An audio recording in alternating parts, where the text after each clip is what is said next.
નમસ્કાર, તમે જોઈ રહ્યા છો ઓસ્કર ન્યૂઝ ટીવી. હું છું તમારો એન્કર ભાવના ચૌહાણ. સાબરકાંઠા જિલ્લામાંથી એક મોટી કામગીરી સામે આવી છે, જ્યાં વડાલી પોલીસે માદક પદાર્થોના વિરોધમાં મોટી સફળતા મેળવી છે. વડાલી પોલીસ સ્ટેશન વિસ્તારમાંથી ગેરકાયદેસર રીતે ઉગાડવામાં આવેલા ગાંજાના છોડ સાથે એક આરોપીને ઝડપી પાડવામાં આવ્યો છે. પોલીસે કુલ 68 ગાંજાના છોડ, જેનું વજન અંદાજે 40.200 કિલોગ્રામ છે, જપ્ત કર્યા છે. આ જપ્ત કરાયેલ ગાંજાની કુલ કિંમત આશરે 20,10,000 રૂપિયા ગણાવવામાં આવી છે. આ ઉપરાંત આરોપી પાસેથી એક એન્ડ્રોઇડ મોબાઈલ ફોન પણ કબજે લેવામાં આવ્યો છે. આમ કુલ મળી 20,13,000 રૂપિયાનું મુદ્દામાલ પોલીસે જપ્ત કર્યું છે.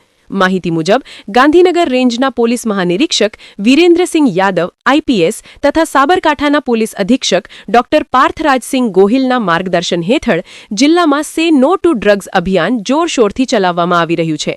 યુવાધનને નશાના ચંગુલમાંથી બચાવવા અને ડ્રગ્સ મુક્ત સાબરકાંઠા બનાવવાના હેતુથી પોલીસ સતત એક્શન મોડમાં છે અને આગામી સ્થાનિક સ્વરાજ્યની ચૂંટણીને ધ્યાનમાં રાખીને પણ આ પ્રકારની ગેરકાયદેસર પ્રવૃત્તિઓ સામે કડક કાર્યવાહી કરવામાં આવી રહી છે.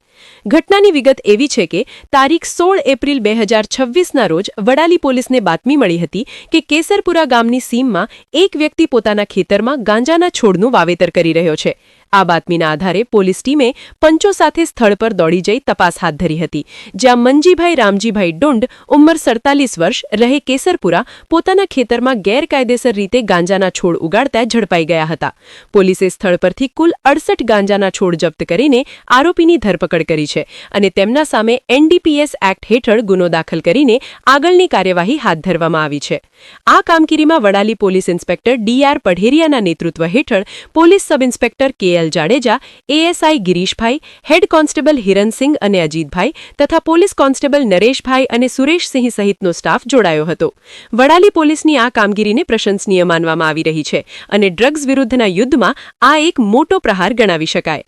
અંતમાં આવી જ મહત્વપૂર્ણ અને તાજી ખબર માટે જોડાયેલા રહો ઓસ્કર ન્યૂઝ ટીવી સાથે. નમસ્કાર.